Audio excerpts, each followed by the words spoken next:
Council meeting of June 24th, 2024 to order. Therefore, I do oppose granting the delegation request from Brian Cowley due to the inclusion of defamatory accusations made by him in his last delegation on May the 27th. Thank you, Council.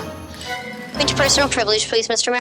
My point of personal privilege is that I'm sorry, but the delegate just lied and said that I continue to attack the LGBT community over social media, which is a complete and utter lie. The next delegate was at the podium at our last council meeting before the chamber was cleared. So the council has agreed to hear the delegate. I hope that the delegate can get through his delegation. You have 5 minutes, sir. Welcome back. Thank you, Mayor Ash. Councillors.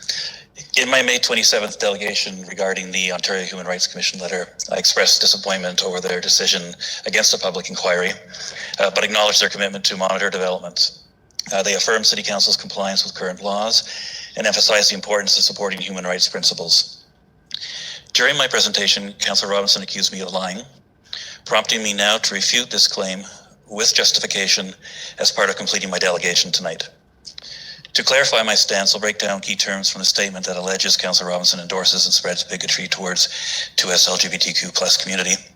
Since last fall, numerous posts, tweets, and podcasts have supported my assertion, offering examples of tacit, implicit, and explicit endorsements. For those unfamiliar with tacit, according to Black's Law Dictionary, which Councillor Robinson has quoted from before, it is silent, not expressed. It is implied or inferred, and it is manifested by refraining from contradiction or objection. Thus, when Councillor Robinson shares content without comment, she can be seen as tacitly endorsing it, potentially spreading bigotry, even if not explicitly stating so. As an example of tacit endorsement, is when Councillor Robinson shared a video previously live streamed on September 20th without context or comment, presenting controversial views about protecting children from certain sexual ideologies, showing protest signs with hate speech like "Soji is grooming," "Stop grooming our children," and asserting, quote, just keep your genitals away from the kids, they're not old enough. An implicit example occurred on April 10th when she shared a video titled "More Canadian Rothschild Zionist LGBTQ Gender Bender Insanity." This video mixes anti-Semitism, anti-LGBTQ rhetoric, and conspiracy theories. When the publisher states Robinson proposed, quote, to prohibit the flying of the LGBTQ gender bender agenda pride flag on municipal property, Robinson only corrects them in part by saying that she, quote, never mentioned the pride flag's removal by name, end quote. She goes on to thank them for, quote, putting it together with the drag queen's comments. Despite her minor corrections, her sharing of such content can still be perceived as endorsing its divisive message. Moving to a couple of explicit examples. On the Levine Show podcast on December 15th, Jason Levine, when discussing the LGBTQ community and adult entertainment, states, quote, when you take it into the public, when you're not getting people's consent, you're basically forcing upon them your sexuality. That's where it all falls apart for me. And I think that was the reason for your motion. Correct me if I'm wrong. Yeah, that's exactly it. Councillor Robinson responded, quote, yeah, that's exactly it, end quote.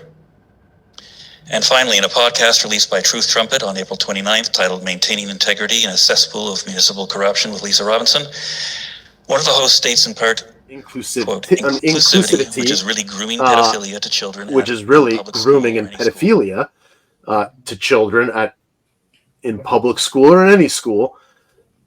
But from their worldview, they believe that they're helping children and their future. And I cannot wrap my brain around how they've shut their And in the brain video, off, Robinson can be seen nodding her head in apparent agreement. What they've been told is at the end of his statement, Councillor Robinson responds, quote, I agree with you 100% I agree with you 100% Absolutely. on that. Absolutely. These examples underscore the need for vigilance in public discourse and adherence to legal standards, as reinforced by recent jurisprudence such as the Ontario Superior Court of Justice ruling this past December 14th. In Rainbow Alliance Dryden et al. Versus Webster, a defamation suit was filed against an individual who was accused of calling an Ontario-based drag performer a, quote, groomer in a Facebook post. The defendant filed a motion to have the case dismissed, basically claiming that the lawsuit infringed on his freedom of expression and prevented discussion on matters of public interest. However, in the ruling, the judge stated that the suggestion that the named individual plaintiff and other drag performers are groomers merely because of their sexual or performance identity is defamatory. The implication is that drag performers are manipulating children for pedophilic and abusive purposes, and these are heinous allegations. The defendant's motion was dismissed with cause, and the proceeding shall continue. Bottom line, rumors a slur and not protected speech. As a taxpayer, I'm concerned about potential liabilities the City of Pickering may face due to the actions of Councillor Robinson. While holding municipalities vicariously liable for the action of their elected officials may not be common, it can occur in certain circumstances, particularly when it appears the action occurred in the process of performing their public duties. As Councillor Robinson continues to claim her motions were proposed on behalf of her constituents, and she's giving a voice to her constituents, she seems to believe that she's doing this in her role as a councillor. While I'm confident the city could defend itself against such a claim, it would be yet another waste of time and money. This has to stop. As affirmed by the Ontario Human Rights Commission in their correspondence, it is imperative that the city continue upholding human rights principles, combat bigotry, and I would suggest provide mandatory training for its elected officials. Addressing these issues is crucial to prevent further harm to marginalized communities. Thank you. Questions of the delegate? Being none, thank you for your understanding of what happened last month, and obviously coming back tonight and offering your comments. Appreciate it. Yep.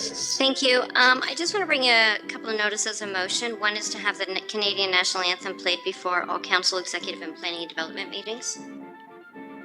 I also would like to bring back my flag raising motion, my age restriction on certain events, and this one here I did send out to council already for access for non-members to be able to use the members' change rooms at the recreation center.